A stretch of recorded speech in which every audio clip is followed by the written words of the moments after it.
Namaskar and welcome to another inspiring episode of Live Your Best Life Unscripted. Today, we are embarking on a journey into the world of nutrition, the foundation of our health and well-being. Nutrition is all about balance. Our bodies thrive on macronutrients like carbohydrates, proteins, and fats for energy and growth, while micronutrients such as vitamins and minerals are vital for maintaining overall health and supporting essential bodily functions. Joining us today are two exceptional experts, Dr. Parag Singhal and Dr. Ratnesh Lal, who will guide us through this intricate landscape. Together, we will uncover the roles these nutrients play, discuss the science behind protein supplementation, and address common myths to help you make informed decisions about your diet. Now, whether you are a fitness enthusiast or someone looking to improve your daily health, this episode is packed with insights you won't want to miss. First, we have Dr. Parag Singhal. Dr. Singhal is a highly accomplished consultant physician and endocrinologist practicing in the UK. With decades of experience, he specializes in managing lifestyle-related conditions like diabetes, obesity, and hormonal imbalances. His passion for evidence-based medicine has helped countless individuals achieve optimal health. Dr. Singhal, welcome. It's a pleasure to have you amongst us. Our second guest is Dr. Ratnesh Lal, who brings a unique perspective from Herbalife. A global leader in nutrition and wellness, Dr. Lal has dedicated his career to understanding the science behind supplements and creating products that meet diverse health needs.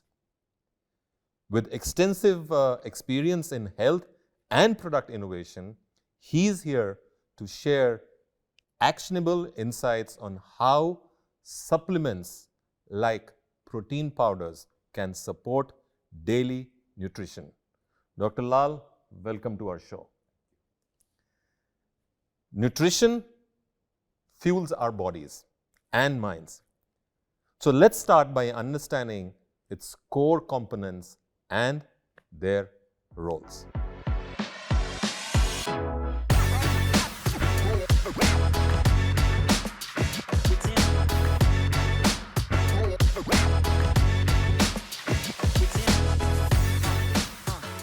So welcome, Dr. Parag. It's good to have you in India. I believe you were on a whirlwind journey across different countries and all.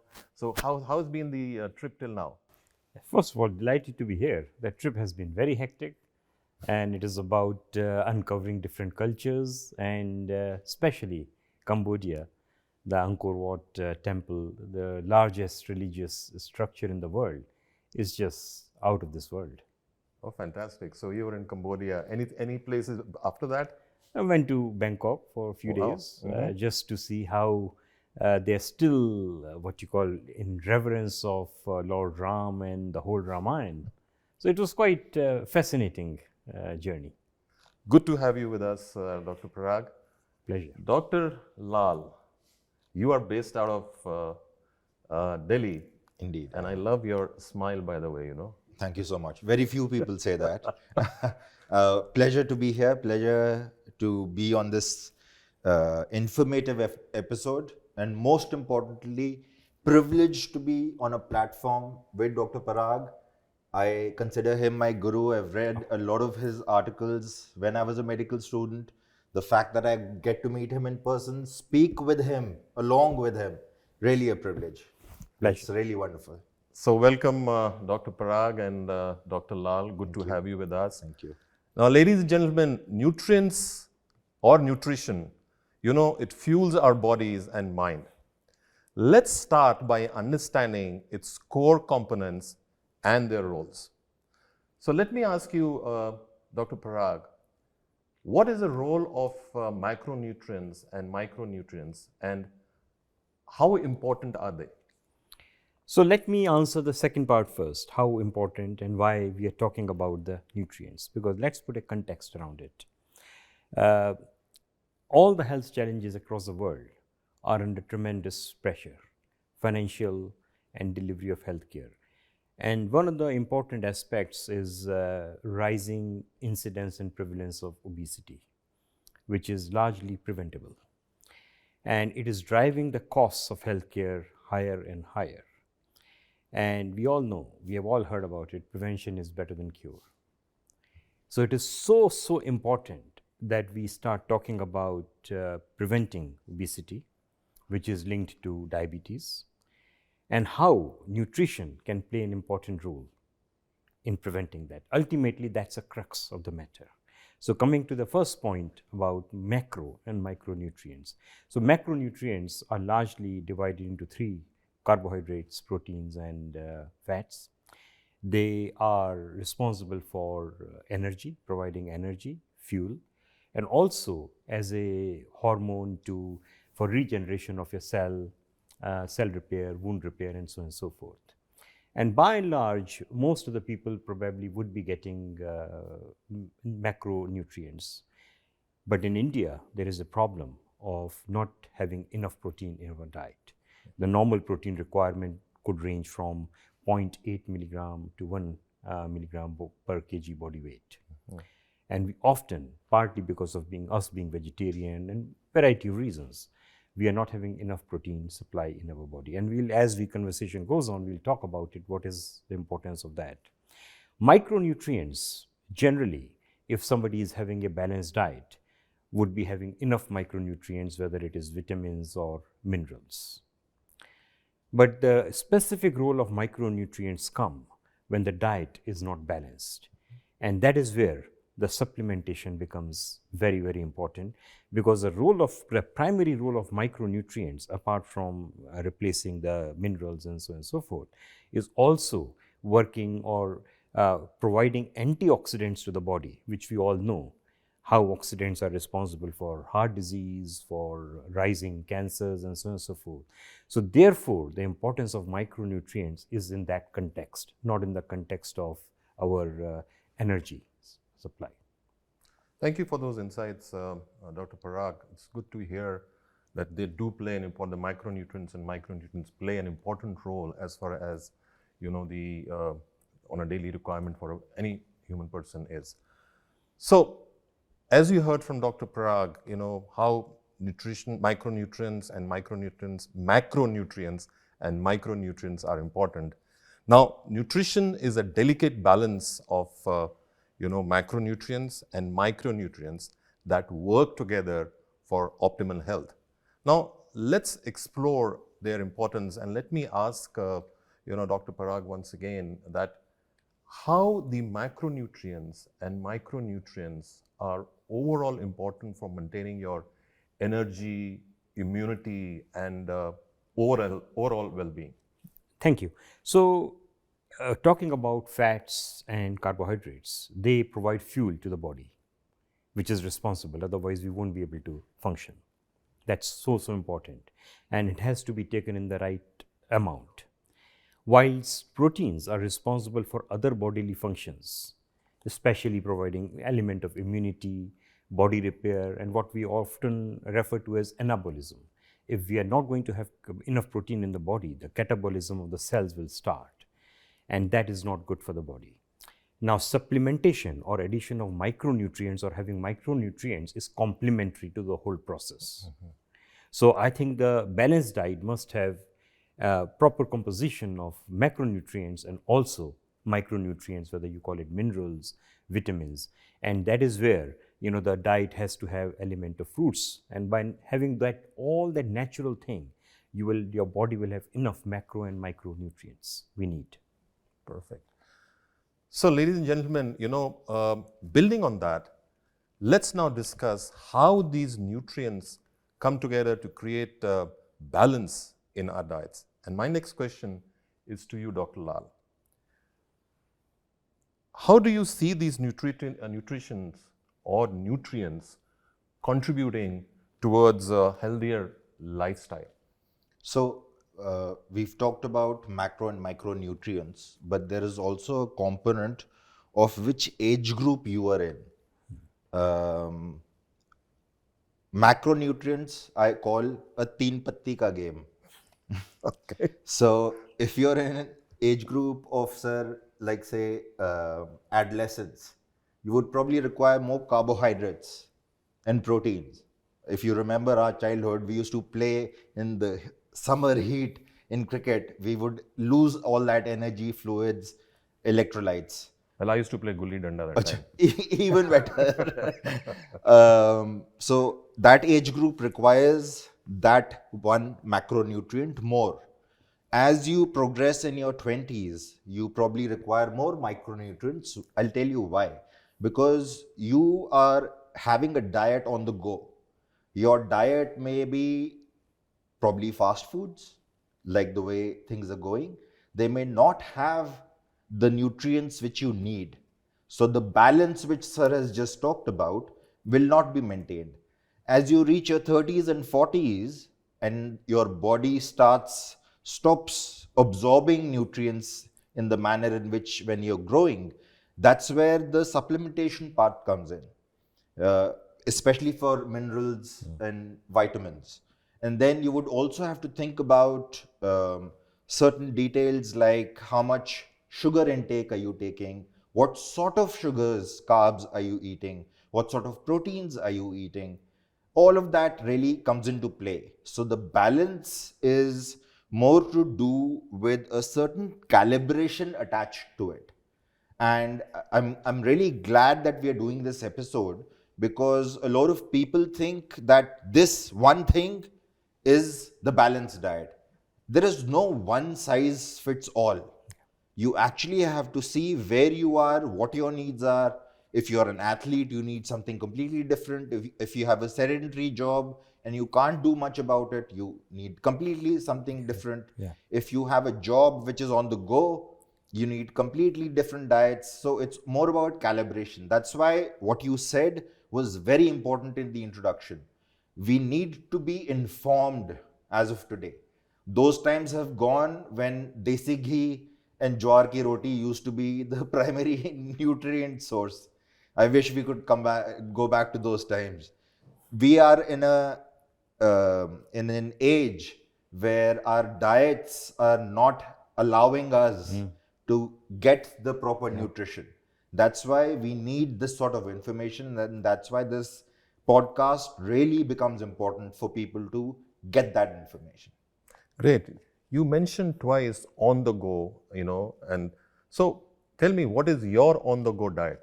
My on the go diet is mostly proteins. Okay. I do a bit of carb, but I do a lot of protein, and I'll tell you why. Because we forget that I'm at an age, I'm in my mid 40s, I'm at an age where I might be prone to injury. So I do a lot of protein intake to, first of all, build my immunity. People forget that proteins are essential for building immunity. Secondly, I also do it for muscle repair, joint repair, any prevention of any injury. So my primary go-to right now at this point in time is proteins. Perfect. You said you are in your mid 40s. Yeah, I am. You don't look like one. I maybe look like you actually look younger to me, but let's not debate that. Thank you, Dr. La. So protein, is often highlighted for its importance in our diet. Let's understand why it holds such a significant place in nutrition. Let me ask you, Dr. Parag, and as he mentioned, about muscle repair and everything, how does protein support, muscle repair, immunity, and overall health? And what are the varying, needs across different individuals? That was also mentioned. So what do you like to say on that? So I think Ratnesh made a very important point around different requirements depending on your age groups. So somebody who is very, very active athlete would require a lot more protein compared to somebody who's just, doing an admin job or desk job. Regardless of that, everybody needs a certain amount of protein. Now, that protein is responsible for your cell growth. So your body, the fundamental unit in our body is a cell. And if that cell starts getting damaged, the repair is dependent on protein. The growth of the cell is dependent on protein. If you have a wound cut, the repair of the wound is dependent on protein, not dependent on fat or carbohydrate. So the protein is an anabolic hormone which actually provides, as Ratnesh said, immunity plus cell metabolism and repair. And if cells are damaged in the body, then your function, the bodily functions are lost. The cellular function is lost. And cellular function is at mitochondrial, in technical terms, but in layman terms, the core unit in the body. So if that is not functioning, how is your body, all the physiology and all the metabolism, all the cycles, different physiological cycles are going to work? So everything will be destroyed. So it's like chip in the computer. If chip is destroyed, finish. That's a great example. In fact, so you heard from, our two doctors here, how protein plays an important role, in your muscle repair or on a day-to-day requirements. And for those who are looking to enhance their protein intake, supplementation, this can be a helpful option. Now let's discuss how to approach it. And my next question is to you, Dr. Lal. When might protein supplementation be helpful, and how individuals can make informed choices about proteins? Wonderful question. So we should first understand what are the sources of protein. For vegetarians, it's dals, lentils, paneer, tofu. For non-vegetarians, it's preferably white meat, eggs. But there are also options of supplementation, because an egg white gives you 3 grams of protein. But if I am 90 kgs, like sir had earlier said, that you need at least 1 gram of protein per body weight, how do I eat? How many eggs do I eat to reach that 90 gram of protein? How do I eat so much paneer or tofu, or how much dal do I do? People say I eat chicken. They forget to tell you that they're having butter chicken. Well, that's quite yum. Yum, but that's called hedonic protein intake. So you feel happy that you've had protein, but actually you're not having it in the right form. You're having it in a combination that will eventually harm you. So first point was this about what are the sources of protein. Then there is a component called biological uptake value. Vegetable sources of protein have a low biological uptake value. Like I said, if I have a 1 egg white, it has 3 grams of protein. It has 100% biological uptake value. I will get 3 grams of protein. But if I eat half a kg of chicken, I will only get 20% of protein, because the 20% is the biological uptake value of chicken. So around 50 grams, 45-50 grams. It goes lower in vegetarian diets. And so in vegetarians, I feel there is a certain need for protein supplementation, especially as you progress in age, or if you're indulging in sporting activities, you want to be in an active lifestyle, that level of protein supplementation needs to be maintained. And if it is not there, it needs to be introduced in your diet. My third point is related to the butter chicken comment, jokes apart. It should also be in a form which is healthy. So now we are in the age of air fryers. I remember 10 years ago, I used to be shelling eggs, 10 or 20 of them to prepare for the day. But now you can actually have chicken without any oil addition to it, or maybe slight olive oil, which is also healthy, a healthy source of fat. So these three aspects of which diet you have, which what is the biological uptake value of the source of protein you are having, and the fact that you are having it in a healthy manner, a healthy format, let me say, a healthy medium. These three are really important. People miss this point. Thank you. I just caught upon, what was very interesting when you were explaining or sharing your thoughts on this. You mentioned something about the white meat. Anything wrong with the red meat? Red meat mostly in diets, although it is a very good source of creatine, and creatine is a very essential micronutrient. It helps in a number of ways, even including increasing your awareness and intelligence. It has an element of added fat into it. So red meat has a layer of fat which you see is called as marbling. You see the white streaks of it. That fat, again, even if you have it in a roasted form, it will still give you more fat along with the protein. So you are slightly defeating the purpose of having protein, but it's not that it's a wrong source of protein. Have it in a balanced manner. Have slightly more white meats, but have red meat, but in a more calibrated, slightly proportional manner, which is less, just to ensure that you're not creating a spike of fats while also trying to gain proteins. Dr. Just to Parag, put would you- just yeah, just to put that into context, I think that's an important point. So, in the context of patients, they often ask me, and as Ratnesh said, my advice to them is, on a daily basis, try to have white meat. But that doesn't mean that you can't have red meat once a week.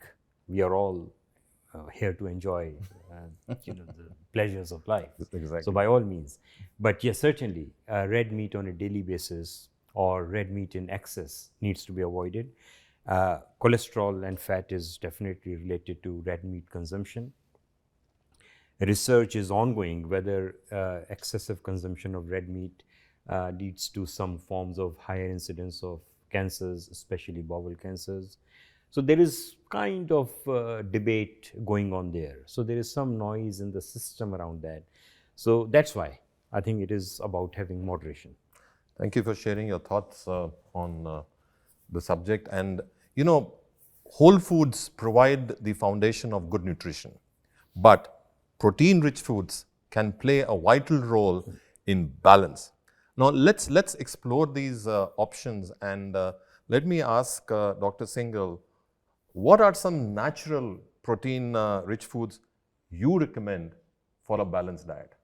So for vegetarian, Ratnesh has spoken about lentils and tofu, paneers, and milk products. They give a decent supply, but not enough. Not enough. So any vegetarian relying on just lentils and all this stuff will not get enough protein. So they have to rely on either supplementation, or a person who is also having a meat eater should be able to get enough protein by eggs, white meat, and also, of course, vegetarian diet. By and large, vegetarians do need protein supplementation. Now, where does that protein supplementation come from if somebody doesn't want to consume eggs or white meat or red meat? That is a question. So that is where the debate has to be, that protein consumption has to be from a source which is safe, researched, and so on and so forth, because there are many protein products available in the market. So it's quite confusing for a common person. Where do they get that extra protein supplementation from? Thank you for sharing that. And you heard that, how proteins play an important role, and also, especially vegetarians, when you don't get the proper, or the adequate proteins, how supplements play an important role. And supplements, can bridge dietary gaps when used wisely. Now let's discuss how to incorporate them effectively. And I'm going to ask you, Dr. Lal, is how can supplements effectively support nutrition?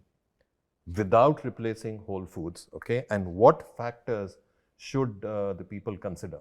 Wonderful. Since we are talking about proteins, I'll actually talk about protein supplementation. Because it's a very, like Sir said, it's a confusing topic right now. You enter pharmacies and you see this mountain of boxes of different large canisters of protein, which really, I mean, if I would not have been informed, I would not be able to make a choice.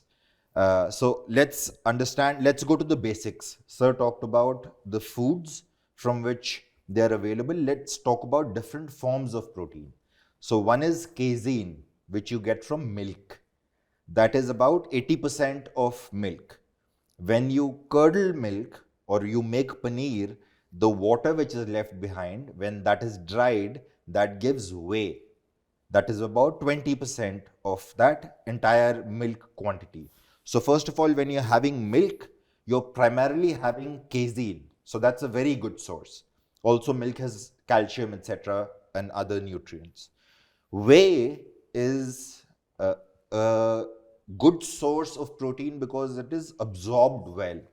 Whey itself is divided into three forms: concentrate, isolate, and hydrolysate. Concentrate is one which is the least processed. It hasn't been like we call ultra processed foods. It hasn't been processed, so it gives you a number of benefits, including amino acids, which you otherwise would not get from like lentils. Some lentils do not have a very good amino acid profile. Whey isolate should be chosen if you are looking to just build pure muscle, because that has less amino acids, but it is processed to a certain level, so the body absorbs it faster. And that is why a lot of gym goers choose whey isolate as their post-workout nutrition right after, because after your workout for 45 minutes, your body is in a catabolic state. It is trying to get energy, because what is workout? It is controlled injury. You have basically injured your muscles by lifting weights. So you need to repair that. Sir talked about repair. Correct, yeah. So that can really help.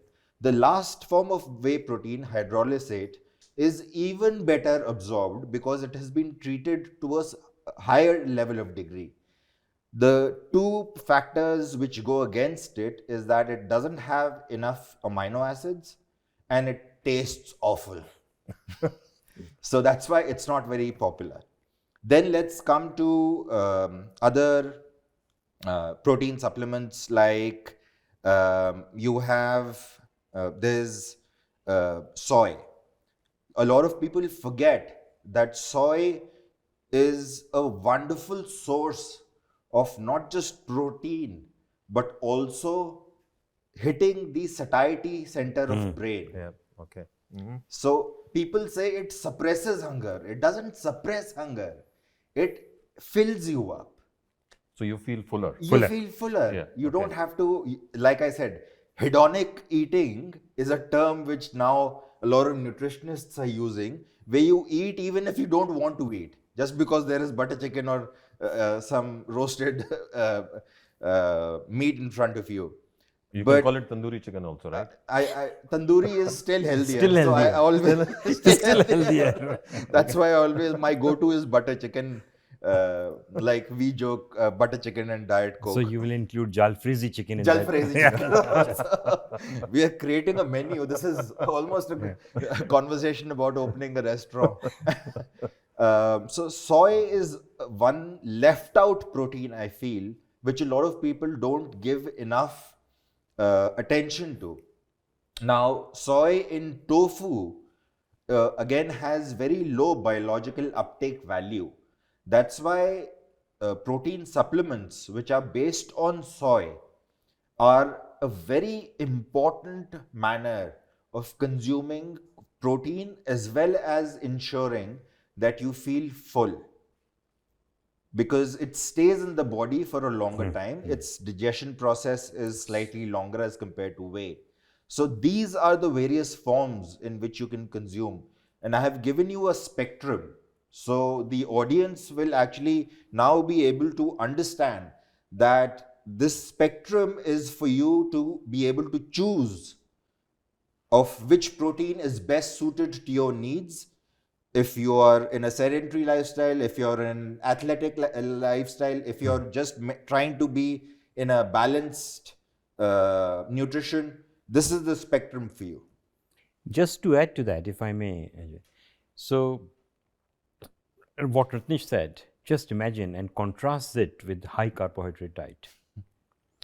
So, protein diet is going to give you a feeling of fullness, and effectively it is delaying your gastric emptying. So, that is why this feeling of fullness.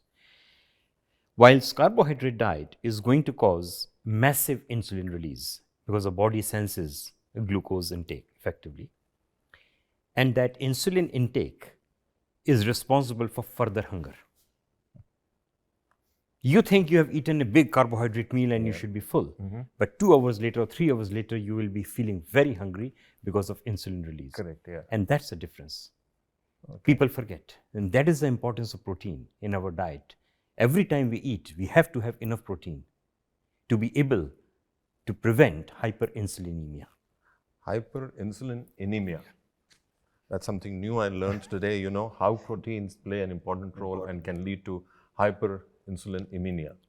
Increased carbohydrates can lead to higher insulin levels. High insulin levels, okay. Carbohydrates. But I'll tell you, insulin actually is the joker. So the teen patti which I told you, now let's take it further, is the joker of the pack.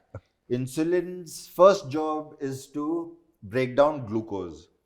Its second job is to be the courier to carry the glucose into your muscles.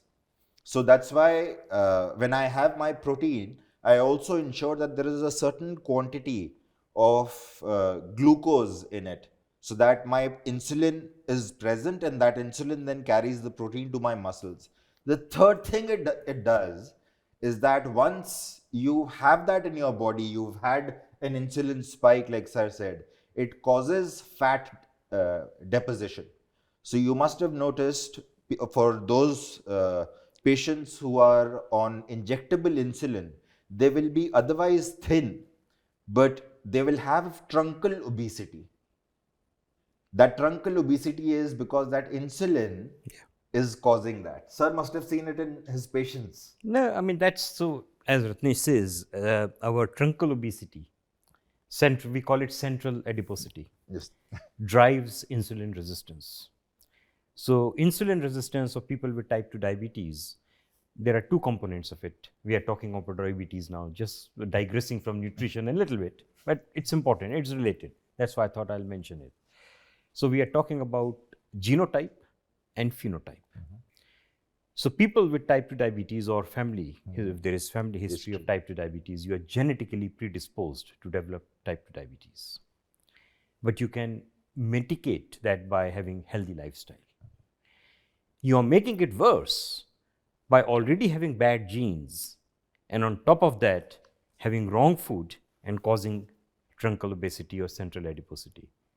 It's a disaster. You're bound to have type 2 diabetes. So the two components are genotype and phenotype. So that is where this whole business of healthy diet comes in, protein intake, to prevent or to suppress insulin secretion.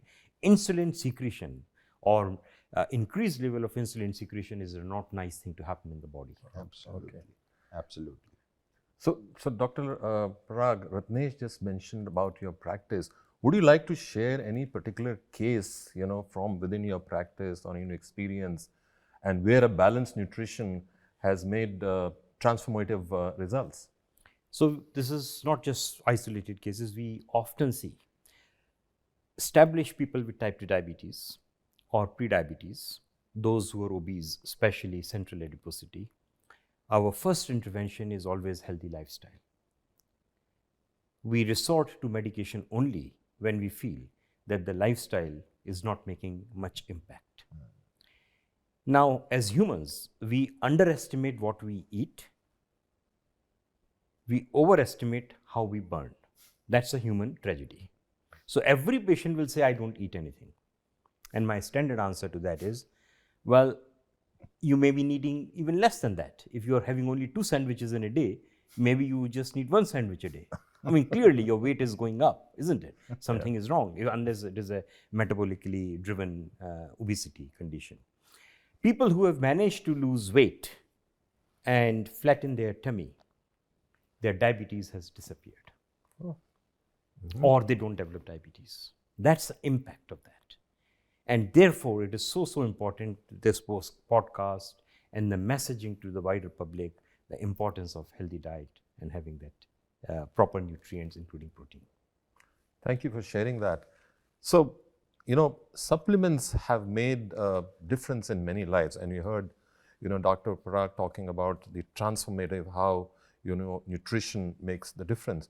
So let's dive into some, you know, impactful examples. And I would like to ask you, Dr. Lal, okay, from your work, okay, what examples stand out of people benefiting from smart supplementation? That's again a wonderful question. I've been a gym goer for almost 15, 20 years now. You look one. Yeah, I was about to say. Sadly, I've stopped for a couple of years, but I've seen a number of generations. Like I said in my first comment, for beginners and going all the way to people who have now become specialists. The one thing which I see for people who want an active lifestyle, let's not just limit it to gym. Someone who's even doing calisthenics, high intensity training, or even cycling, walking, all of that. They all need supplementation because they're putting their body under stress, like I told you. It's some sort of stress. In the gym, it is anaerobic stress, which does not require so much oxygen burning. When you're running, it is aerobic exercises, like you see aerobic classes, etc. So it is a certain stress that you've put in your body. Now, how does that stress go away? How much food, we were just discussing, how much food can you eat? Someone asked a question, which is a nice vegetable to improve your digestion. Papaya has an enzyme called papain, which really helps you digest food. But how much of papaya can you eat in a day? And how many times can you eat it in a day? Rose apple, which we see very common in Southeast Asia, is an excellent source of vitamin D.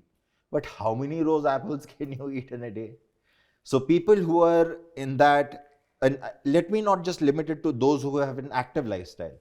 People who are in sedentary jobs, they do not understand that because those diets are not really fulfilling the needs.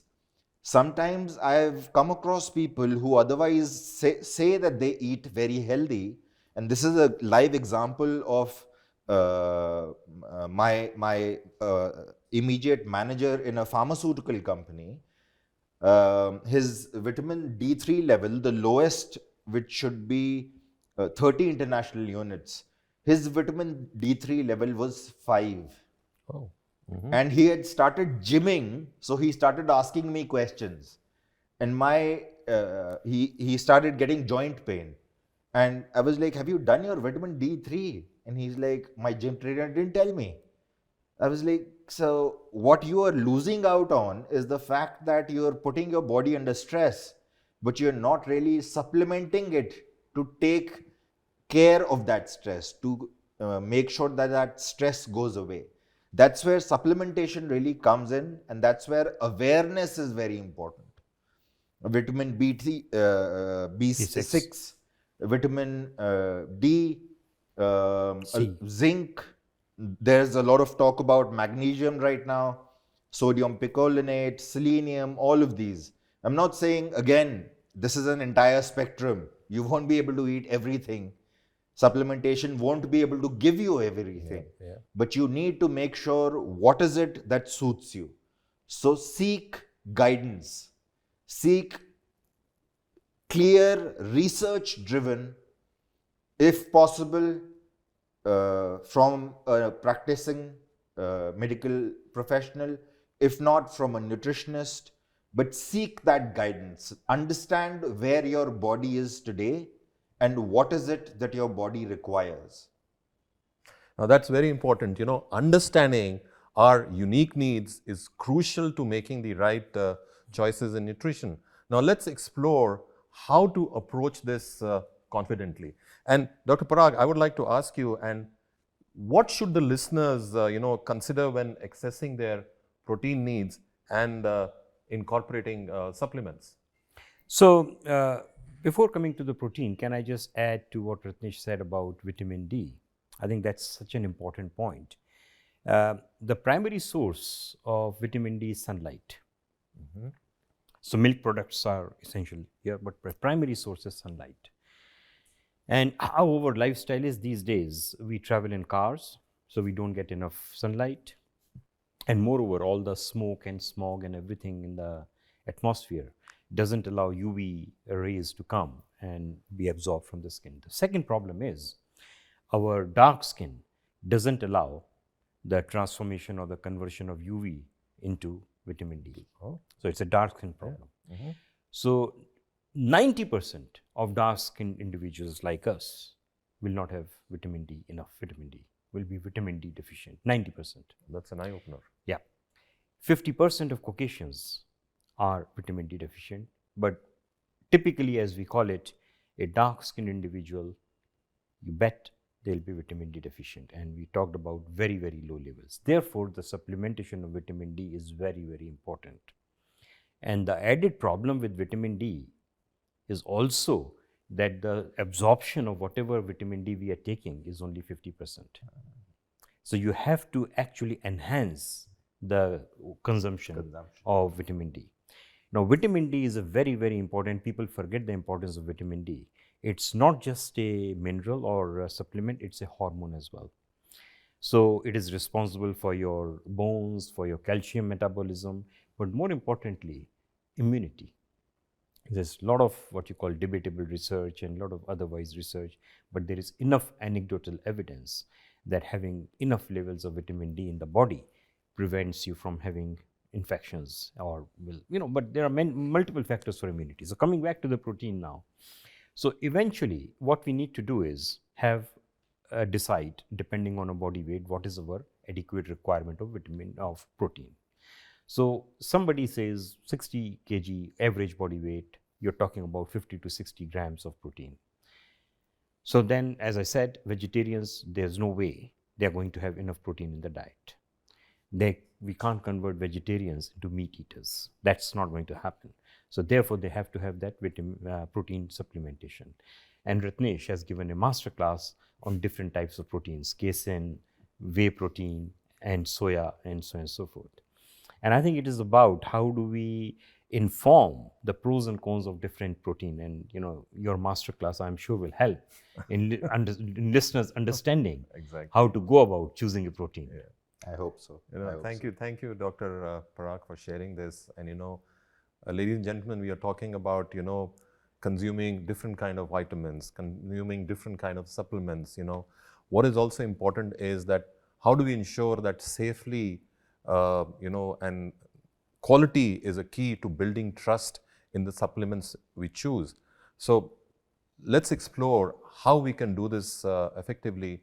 And Dr. Lal, I would like to ask you the next question is, what steps can individuals take to safely and effectively integrate protein supplements into their daily nutritional needs? Wonderful. As I told you, now we have an audacity of choices of supplementations. We are also in a stage where we don't know whether what the label says is actually what the product contains.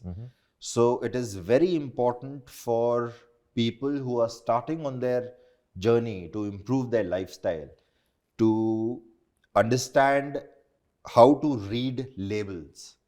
What is it that their supplements have?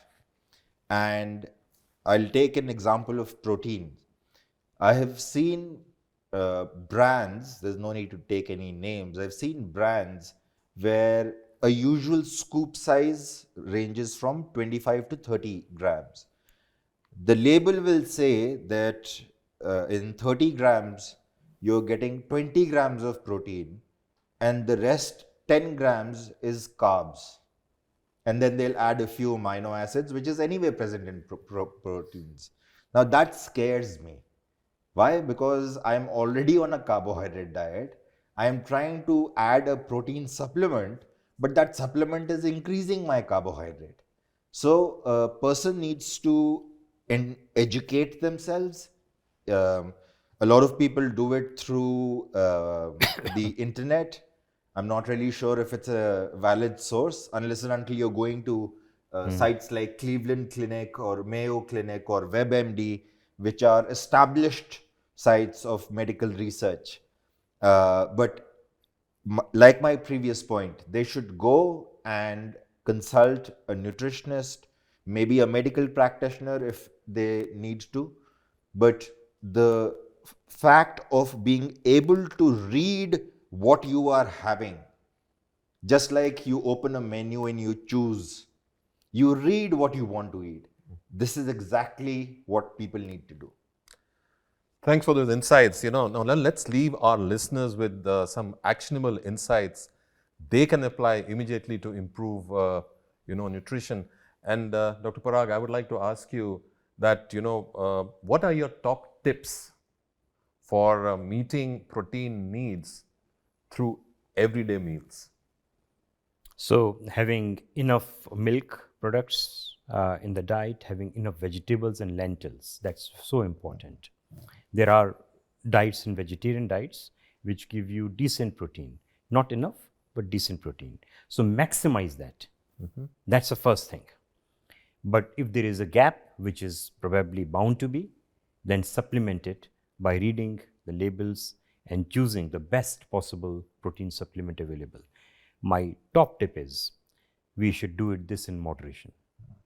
We should not exceed the average daily intake of protein. If we start disregarding the common advice, common rule of thumb, everything has to be done in moderation. Exactly. If you do in moderation, you are in safe space. If you forget that message, you are entering into dangerous waters. Absolutely.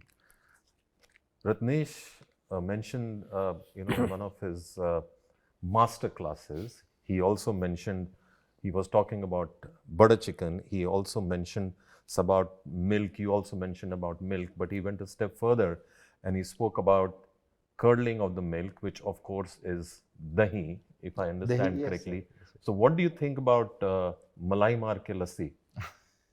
In moderation, everything goes in moderation. Okay. You and I know best how we moderate our diets. We are not asking people to become militaristic about their diets, about their nutrition. We are not trying to raise an army of supermen. We are just making sure that people are able to prevent diseases, are able to develop immunities, especially in the sort of environment that we live in. And Sir really made a very good point that supplementation is required even in regular diets. What we might consider regular may not be. People say that having a Starbucks coffee gives them really good energy levels, but they don't realize that it is also a diuretic. So it takes away fluid from your body and leaves you susceptible to cramps. So people don't realize there is a good and bad of everything. Coffee is good, it's actually nice, but then it also causes something bad. In moderation, everything is perfect. I cannot have an entire box of a protein supplement and blow up into an Arnold Schwarzenegger right now. So my message is, and I say this to a lot of my patients, it takes 3 days for an idea, it takes 3 weeks for a habit, and it takes 3 months for a lifestyle. And when you do that, you are able to go on a very productive, progressive journey to a healthy lifestyle. Just hang in there for those 3 months and you will see the benefit throughout your life. Let's stay there. Let's stay there. And let's simplify this for our listeners. Okay. What would be your practical advice? Somebody who is planning to get into supplementation and start using supplements, and how would they choose that they get the maximum benefits? Since I've been a practicing doctor, I would first suggest just to do a basic blood profile to get to know where your deficiencies are, especially a vitamin and calcium profile. Just make sure that I'm not sending a person to do activities where they might injure their bones or cause other injuries. So that is my first go-to response. People ask me a lot. Like you said, I look like a gym goer. So people ask me a lot, what do I do? And they say, I've taken a gym membership. I'm like, the membership won't make you healthy. You actually going progressively and gradually. It is not an overnight process. So I get my patients or anyone who consults me to do their basic profile and tell them that hang in there. In 3 weeks, you will start seeing changes. You will start feeling changes. But you have to hang in there for 3 weeks. And that's what my advice always is. The dropout rate, sadly, in those 21 days is very high. So I make this joke a lot that after New Year resolutions, from January 1st, you will see gyms are packed. Yeah. And by February 14th, gyms are empty because you found your Valentine's date. So people don't see this as a health journey. They see this as a fad, as something exciting to do. That's not a lifestyle. That's just being childish about it. So create a healthy lifestyle. It's for yourself, it's for your family, it's to make sure that you're able to take care not just of yourself, but of those whom you love. And if they see that you're healthy, you will keep them happy. You'll have the energy to keep those who are around you happy. Just to add to the discussion we were just having and relating this as a personal story. So my son, who has recently graduated as a doctor, he's health conscious and his BMI is only 18 and he's a sporty person. And he calculated our protein intake, which we thought was reasonable based on egg consumption and lentils and what Ratnesh talked about. It turned out to be maximum of 20 grams in a day. Now imagine that's the gap we are talking about.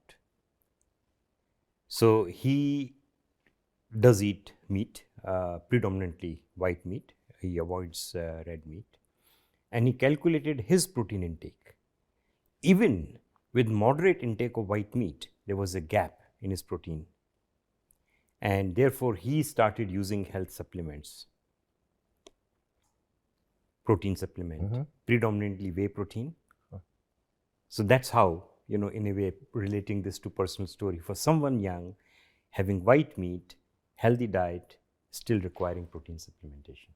Fantastic. Congratulations on your son's graduation as a Thank doctor. you. Yeah. Congratulations. So you talked about whey protein. What do you think? Is whey or soy, do we make comparisons on that? Or Like I said earlier, it has to be a choice made by the person according to their own needs on what is it. So whey is basically for muscle repair. But if you're not really doing active gymming, I actually am going on record. I would not recommend whey if you are not doing gymming, if you are not doing high intensity training. For your other daily needs, soy protein is a much better alternative for the reasons I mentioned earlier. First of all, it has a longer gastric emptying, so it makes you feel fuller. But it also has a significant, not as much as whey, but it has a significant biological uptake value. So it is slightly better than the dals and the paneers and the tofu in its form that you are having. So soy is, as a supplement, is concentrated. So it actually gives you more protein per gram as compared to any of these items that I listed. So whey, again, there is no right or wrong. There is what is correct for me and what is incorrect for me. So people should make that correct choice.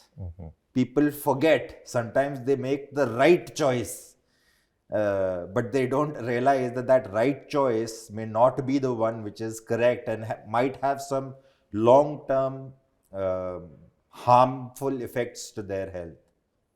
So whey protein, for instance, for those who are not doing a lot of training, whey protein actually causes weight gain Oh, okay. because you are consuming calories. Correct. In the end, it is calories. Soy does not do that. Soy actually helps you lose weight. So again, it's a correct choice for someone who's looking for that.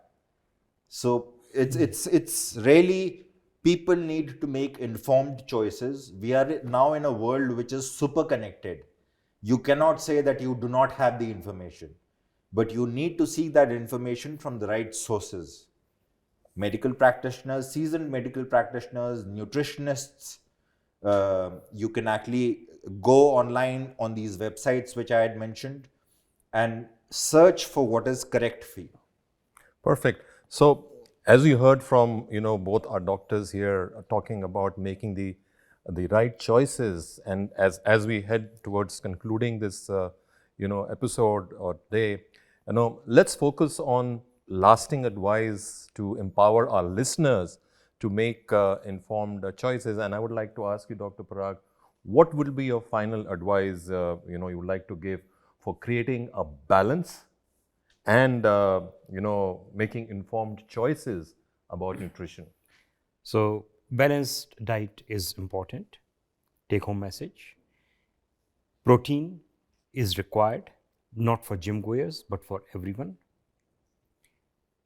Protein supplementation is inevitably going to be required. And as we have just discussed, there are advantages of different proteins. For someone like me who wants to lose weight, I'll probably go for soya. Is that right? Indeed. So that's the bottom line. So the myth in the country or in the world is that protein is required for gym goers. Exactly, yeah. And your advice is the other way, that protein is required by everyone, not only people who are going to the gym. Correct. Anything you would like to add on? There are a lot of misconceptions going around the consumption of protein supplements. Again, I would say that learn about macronutrients, learn about which protein is right for you, which is according to your diet, vegetarian or non-vegetarian, and don't reach a stage where you have hunger pangs. देखो भाई, हम उस stage में थे बचपन में जब हम देसी भाषा में कहते खो पड़ के एक भूख लग रही है, तो मम्मी से बोलते थे, मम्मी जल्दी से पराठा बना दो. We have crossed that era. We are in a stage where we need to ensure that we do not have those hunger pangs, because those hunger pangs are somewhere the primary reasons why we eat unhealthy and make unhealthy choices of our foods. So make sure that you're constantly aware of what you're consuming and you're constantly aware of where your nutrient profile are. By the way, mummy ke parathe ya dadi ke parathe is always welcome. But Yeah. having said that, In moderation. in moderation. And you heard from our two doctors, that in moderation everything is welcome. And I would like to say that an empowered approach to nutrition can transform lives.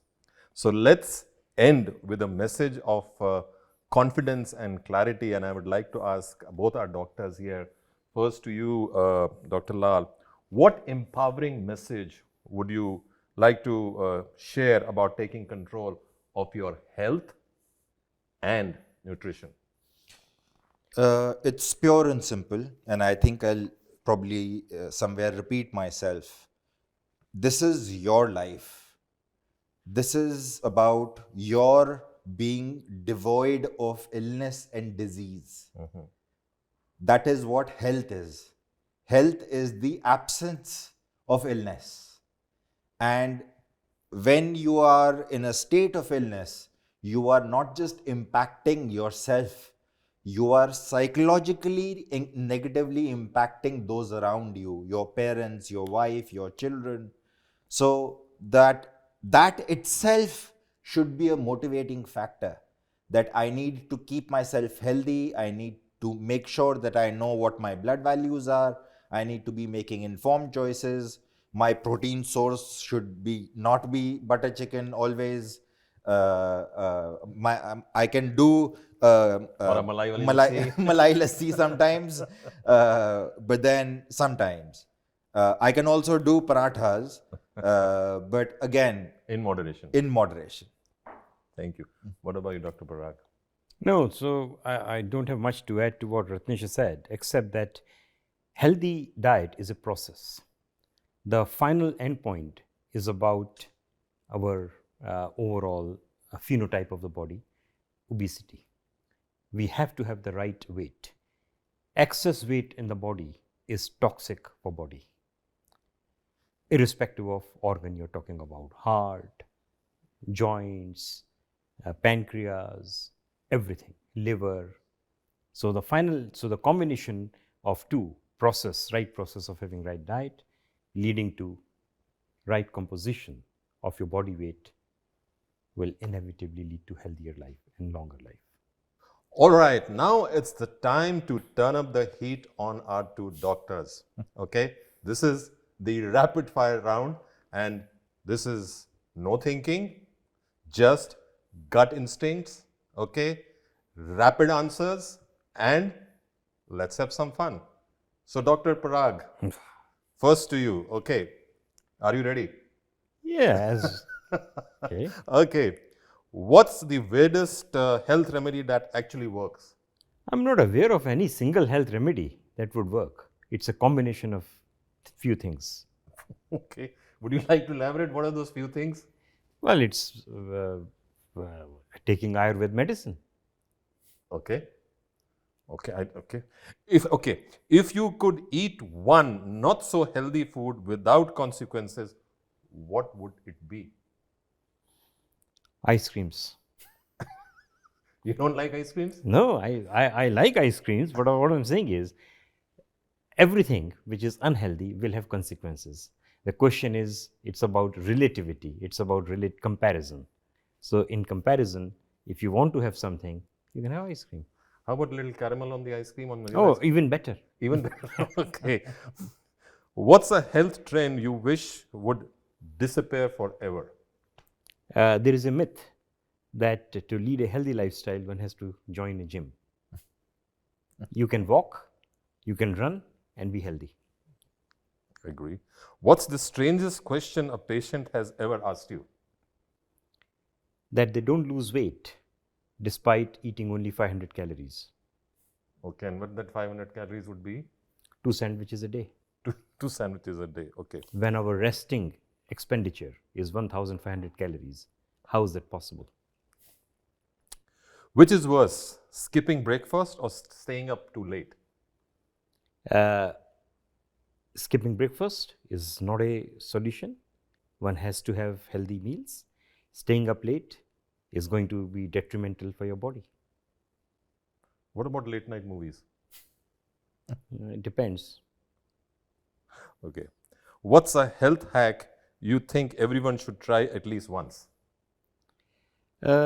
Intermittent fasting, because there is a myth and these are fashionable things which come and go. And the latest fashion is about a 16-hour fast, intermittent fasting. You don't need to do that. If you're eating a healthy, balanced diet, regular intervals, small portion size, that's more than enough. Thank you, Dr. Parag. That was fun. Now, let's go after Dr. Lal. Are you ready? I am, sir. Okay. What's a health myth that still makes you laugh? The fact that CrossFit is considered to be an a form of exercise. It is actually quite dangerous because it can cause a condition called rhabdomyolysis. And there are studies which prove that the exercise patterns don't help you at all. They actually rupture your muscles. Okay. Is it so? It is. There is research around it. I haven't heard that. I will share them with you. Thank you. What's your go-to quick and nutritious food plan for busy working youths who don't have time to cook and prefer grab-and-go options? Take out time to cook. Do a meal plan for your day. Prepare meal for your entire day and carry them around and have home-cooked, nutritious meals. Don't go for hedonic diets. Don't go for thinking that a cheeseburger at least has some protein in it. It has way more worse stuff that can harm you. So go for nutrition meals, prepare them, and do meal preps. What if you have 30 minutes to catch a flight? What will you grab and go? I would just find a stall that is an andewala stall and just eat 5 egg whites On the airport? on the airport. Okay. How much sleep is really enough?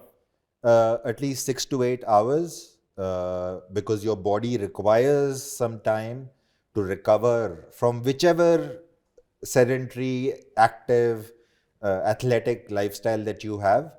A lot of people take time to go to sleep, so they don't count that. You actually require, some people think that they've slept for 6 hours, but it might be just 4 hours. They might be flipping their iPads or smartphones for 2 hours.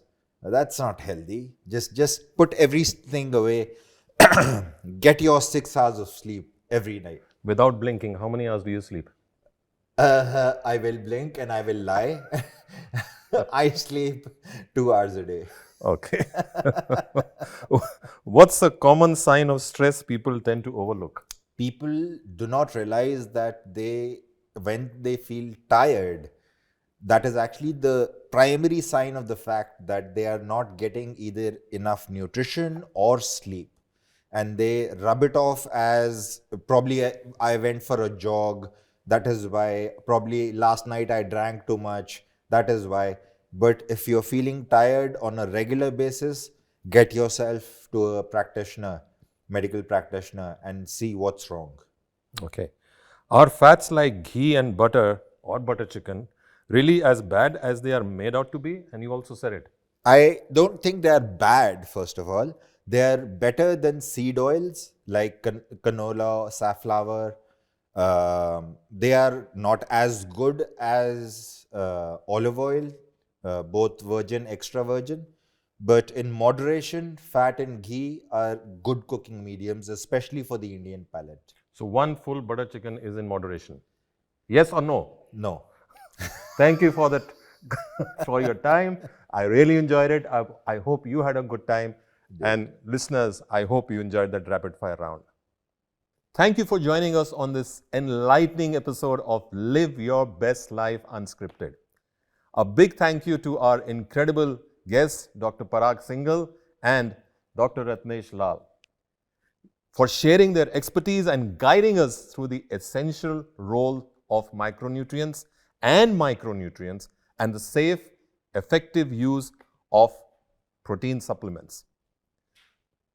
Today's conversation reminds us that nutrition is all about balance, informed choices, and understanding what works best for our unique needs. Whether it's through whole foods or carefully chosen supplements, the goal is to empower ourselves to live healthier, stronger, and more fulfilled lives. If you found value in today's discussion, please like, share, and subscribe to Live Your Best Life Unscripted. Let us know your thoughts and questions on our social media channels. And remember, small steps towards informed nutrition can lead to lasting transformations. Until next time, this is Ajay Khanna reminding you to stay curious, stay committed, and above all, stay healthy. Your best life starts with the choices you make today.